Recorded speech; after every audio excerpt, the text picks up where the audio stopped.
The house smelled like frosting and sweat when we returned. Balloons sagged against the ceiling, helium giving up before the night was done. I carried the leftover cake into the kitchen. White fondant, bright sprinkles, and there it was, bold blue icing. Congrats, Liam! Not Lily, not my daughter. Liam, my brother's son. My father laughed from the doorway, the low, casual kind of laugh people use to cover a bruise.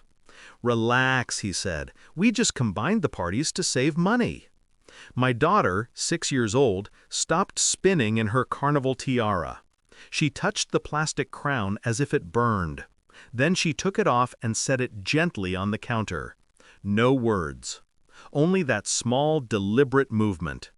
The sound of the crown landing, soft, final, cut through me sharper than any scream. I smiled. A quiet, steady smile. And in that silence, something in me hardened. We spent weeks planning a backyard carnival, Ferris wheel rentals, cotton candy machines, clowns my daughter had circled in a magazine. $2,500, all for Lily. But the cake was for Liam. My brother, Mark, leaned against the fridge like it was all a joke. Dad figured it'd be easier, he said. One big family party. Kids won't care. Kids won't care. My daughter's fingers curled inside mine, small, trembling, sticky from sugar. She didn't cry. She didn't even look at me. Only that silence. My father shrugged. Why waste money on 2 cakes? They're cousins. Same day. One celebration. A calculation. Not for convenience, for control. Every receipt I'd collected for the carnival, every vendor I'd confirmed, every balloon I'd tied myself, reduced to a cost-saving measure for someone else's child. It wasn't about the cake, it was about the message. This is our family. Your effort belongs to us. I cleaned the kitchen while the others laughed in the living room. Plates stacked, knives rinsed. Each scrape of icing against porcelain sounded like a quiet verdict. My phone buzzed. Notifications from vendors confirming their final payments. Ferris wheel operator, face painter, magician. My carnival. I scrolled through the receipts. Every charge traced back to my account. No contribution from Mark, none from my parents. Only me. I remembered the small conversations over the last month. My mother insisting we keep it simple. My father offering to help manage costs. Mark texting me about sharing the load. Sharing. They had known. They had planned. And they had said nothing. Lily sat on the couch, shoes still on, staring at the floor. Her tiara was gone. Her birthday was gone. I moved quietly, carefully, packing leftovers into neat containers, folding the rented carnival banners. Every motion a rehearsal for something larger. Control.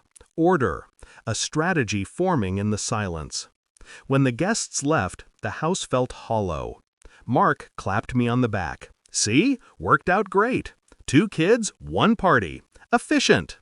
Efficient. I met his eyes and said nothing. He mistook my silence for agreement. I walked to the dining table, opened my laptop, and pulled up the vendor contracts. Every event booked under my name. Every future reservation for upcoming holidays, reunions, birthdays, all paid in advance. Every single one of them could be canceled with 1 click. I canceled the magician for next month's family reunion, the rented banquet hall for Christmas Eve, the lake house deposit for summer. Each cancellation email sent a small confirmation chime. Sharp, precise, a quiet weapon. By the time the last email left my outbox, the house was still. My phone began to vibrate. Mother, father, Mark. I let it ring. The next morning, I delivered the leftover cake to my parents' house, still sealed, blue icing untouched. My father opened the door, eyes bleary from a night of missed calls. "What's this?" he asked. I set the cake on the porch. "You saved money," I said. "Here's the rest of your savings." He tried to speak, but I raised a hand. Calm. Measured. "All vendors are canceled. Every future booking, every holiday, every gathering. Paid in full, by me. All gone." His mouth opened, closed, no sound. I stepped back. "You wanted efficiency," I said. "Now you have nothing to manage." Behind him my mother appeared, robe tied around her shoulders. Mark's car idled in the driveway. Their faces tightened in unison. Not guilt, not shame, just the sudden, dawning realization of power lost. I watched the knowledge settle over them like frost. Then I turned and walked away. On the drive home, Lily held her tiara in her lap. She didn't ask why the party ended early. She didn't need to.